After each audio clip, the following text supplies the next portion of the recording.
Dune Awakening and Subnautica 2 are in hot water. Sounds like a pun, it's the reality. Found out more in the video. Hello Space Monkey, you're watching Space Crazy. Welcome to the channel and to our regular news roundup. Here you'll find news around any kind of science fiction game, especially if it has to do with space. If something happened last week in your favorite SF game and we missed it, be sure to tell us in the comments and we'll add the game to our list. My name is Serta and I will be your host for this video. It may be the heat, but the situations around Subnautica 2's future as well as Dune Awakening's present are a mess, and the communication around them doesn't make it better.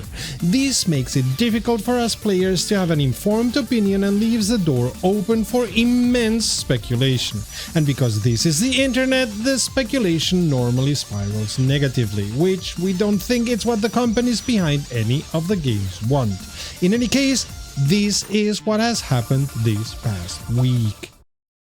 Charlie Cleveland, former creative director of Unknown Worlds, makers of Subnautica among many other games, went to Reddit to share his grief about being sacked from the project and the company, calling the sacking of him and his colleagues by Krafton a shock, and not being able to work on Subnautica 2 and his company, well, former company, something that stings. On the other hand, it seems he's already working on the next idea, maybe the Subnautica one of the users answering his post was offering as a name.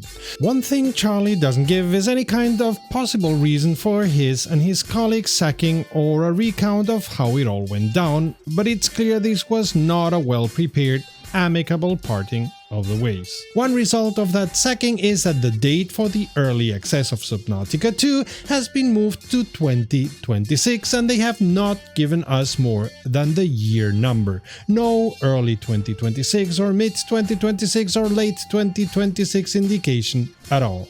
And to sweeten the time until then, Krafton have released a video with what they say is images of the gameplay.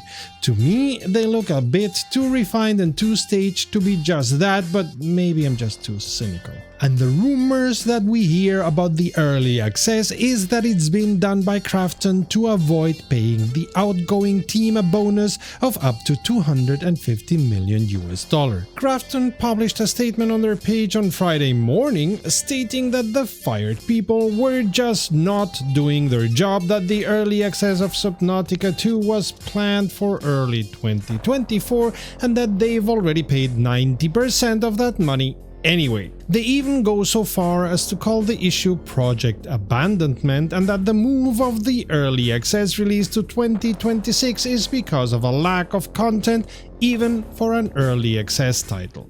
The fired ones are now threatening to sue Krafton for that statement. This is drama of an almost operatic level and I'm just out of popcorn. In other news around Subnautica, the game is now available for Android and iOS systems in its mobile version.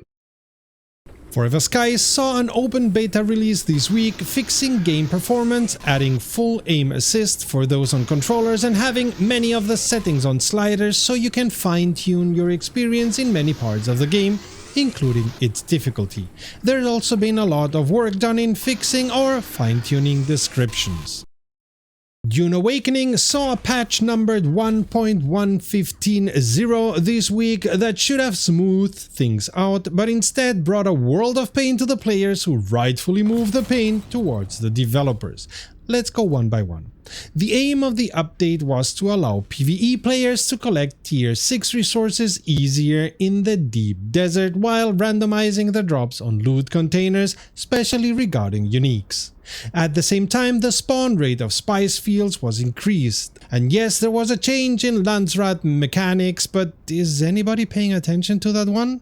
Assorted, smaller issues were addressed too. But for whatever reason, the issue of players losing inventory between the deep desert and the Haga Basin was not solved, and not only that, many players lost inventory in their bases or characters. Also, the change of a control point which happened seemingly in error resulted in PvE players having their bases raided and all kinds of shenanigans which would not have happened had the update gone well. The developers have acknowledged the issue and are working on reimbursing vehicles and items lost this way. If you ask me, they should set up PvE servers and PvP servers and have those servers be completely the one or the other all over the map. You want to PvP? Choose a PvP server and have at it as much as you want. Solo in guilds, however it's more fun to you. You want PvE? Choose a PvE server and have your experience the way you want it at the pace you want it.